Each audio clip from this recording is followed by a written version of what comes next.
Good morning, YouTube. EV sales. Probably doing terrible, huh? Nobody wants that crap, huh?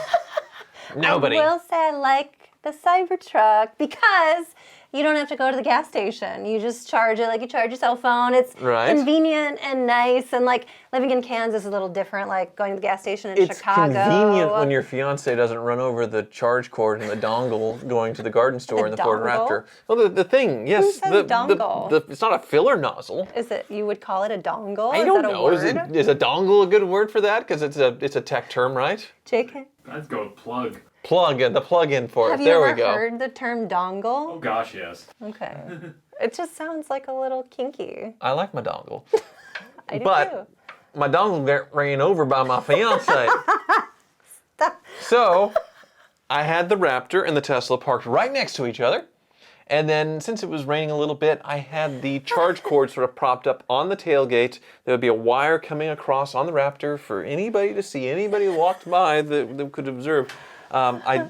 She asked to go to the garden store and said, well, take the Raptor, here's the keys, go ahead. And didn't notice it, reversed out, clearly dragged the Tesla cord a very long distance, ran it over as she left. The dongle. The dongle. Yeah, I ran it over. He beat it to smithereens.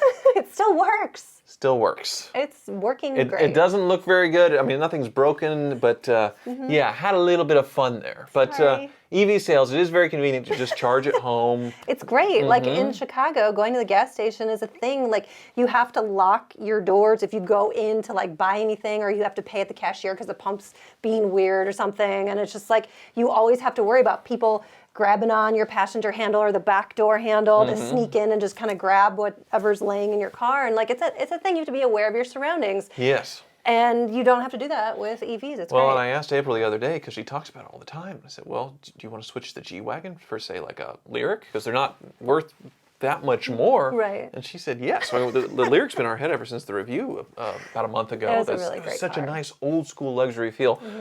Well, so on the topic at hand, though, EV sales. Right. Way up across the board for pretty much everybody except Tesla.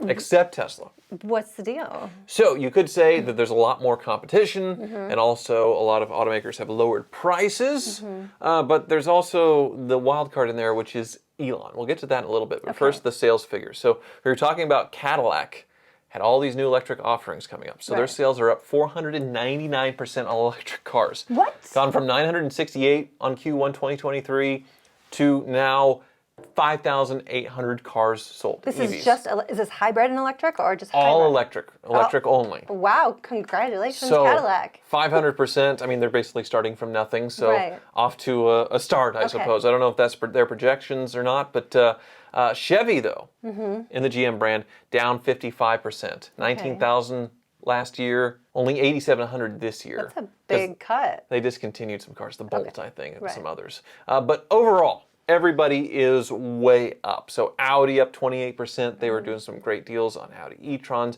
BMW up 62%. Ford up 86%. They slashed the prices on the Mach-E and the Ford Lightning pickup truck. So they've done 20,000 electric car sales this year. GMC going from 2 to 1,600. So they're way up, obviously. Hyundai up 57%. 12,200 cars. They have a lot of cool EV offerings right now. Kia up 62%. Jag up 383%, but that's not very many. They've sold 256 cars in Q1 2024, up from 53, so they're not selling too many cars. Lucid is up 39%, even though they're struggling. They're still not selling that many cars. It's only like Lucid. 1,900 cars. I was worried that they were going to go the way of Fisker, and it sounds like they're hanging on a little bit. I mean, 1,900 cars for a whole brand where you just have the one model right now. That's not a lot for a new company in a quarter. Right. So that's then less than 10,000 cars a year, which you won't make it on that. Mazda up 66%.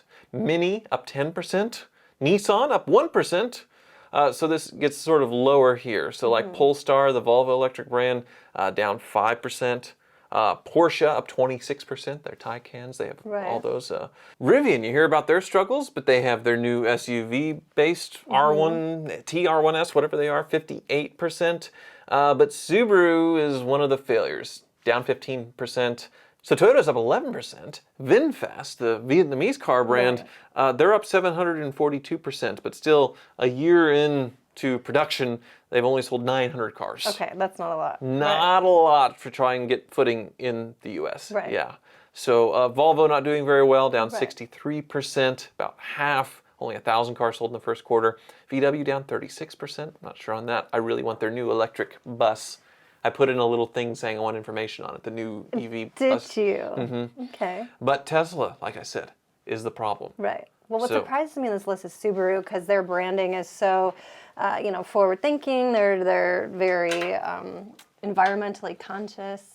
And I'm surprised that they're slacking in this list. They have this new EV that is a shared platform with Toyota that is just monstrously expensive, and it's ugly, and nobody's buying them. Right. They're just sitting there. But Tesla is the king daddy of EVs. Right. They've sold 140,000 cars this year, which is more than all the rest combined. So 268,000 estimated sold in Q1 of 2024. 140,000 of them are Tesla. Sounds great, right? More than half. Except they did 161,000 the year before.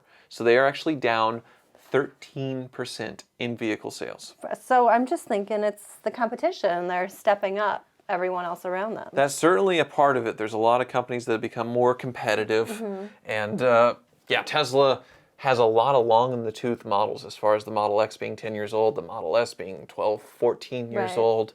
They've had upgrades and things, but they're very slow sellers. So the Model Y is still the best-selling car in the country, but that's all they got. Right. The Cybertruck, they can't ramp up production fast enough, but now I feel like they're sort of running out of idiots like me to pay $100,000 for them, so they'll start lowering the price, and that'll certainly help with sales when they finally get it down to maybe someday the $50,000 that they promised they would be when they came out 5 years ago.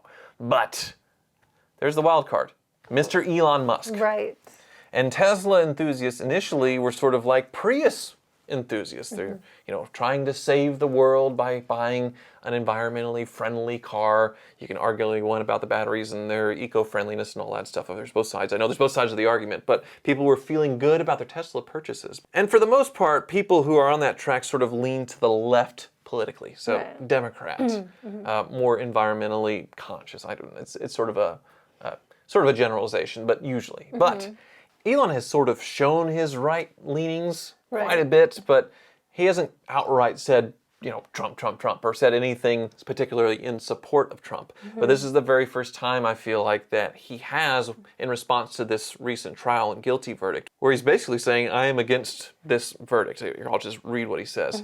He says, indeed, great damage was done today to the public's faith in the American legal system. If a former president can be criminally convicted over such a trivial matter, paying off a porn star to hide, whether he did or not. Anyway, I'm not getting into it because I don't want to alienate half the people watching this because they have their minds made up one way or the other. Me having an opinion, him having an opinion, Elon, it's not going to change anyone's opinion at all. So tweeting about it just basically alienates half of your audience, half of your buyers in Elon's case. If a former president can be criminally convicted over such a trivial matter, motivated by politics rather than justice, then anyone, hi Neelix, then anyone is at risk of a similar fate. I mean, he's always swang. He's a swanger, yeah. That's my Kansas accent coming in. But he's always swung. There we go. He's always swung a little bit right. We knew that. We've known that about him for a long time. But this is sort of putting the nail in the coffin of where he absolutely stands on that level. Now, are you saying that you think Tesla sales are going to be affected even more now by this tweet? I don't know necessarily this, but if he continues, I know he's going to host a Trump town hall on X and all this stuff, he is going to totally alienate half of his buyers who already lean towards electric cars just because political leanings sort of go towards, they made it a political topic, whether to change, to transition to electric cars. It is a big Democratic talking point. It's a mandate that's probably going to get extended just because it's not practical. Well, I know when the E-Ray came out and I heard some, super boomers talking about, the Biden lovers are going to love the E-Ray. I'm like, just because it was partially electric, not even fully Right. electric. So I see what you're saying. I see Yes. where this is going. It is a very politically charged topic. And you would think Elon would be aware of this, but maybe he's just so rich now that he doesn't care. You know, he's wanting that pay package that they won't give him with like a tens of millions of dollars pay package that they keep turning down. And he's trying to dangle nuggets in front of people to try and get them to vote for it. But I guess he just doesn't care. He's the richest man in the world with a platform that he's bought, one of the biggest social media platforms, and he's just going to say whatever he wants, and he just doesn't care. Do you think if you were in his position, would you just kind of come out and say whatever you felt like without any filters? You could be the real version of yourself? I suppose. I mean, one way to do it would be to just give up active control of the companies and just have fun, enjoy your life, and say whatever the heck you want. But there are a lot of people that are dependent upon him to, guide them through whatever. Because, I mean, Tesla doesn't have a PR department. They don't have anything. They have Elon tweeting. Right. So he could be a responsible CEO and sort of keep his yapper shut, be more or less politically correct. And I guess that some cases like Disney where they haven't, and then, the get woke, grow broke kind of thing that's all popped up. But, or not, and just be the man that's done all these things and just say whatever you want, like a normal celebrity where, they tweet something, you're just like, oh. Right.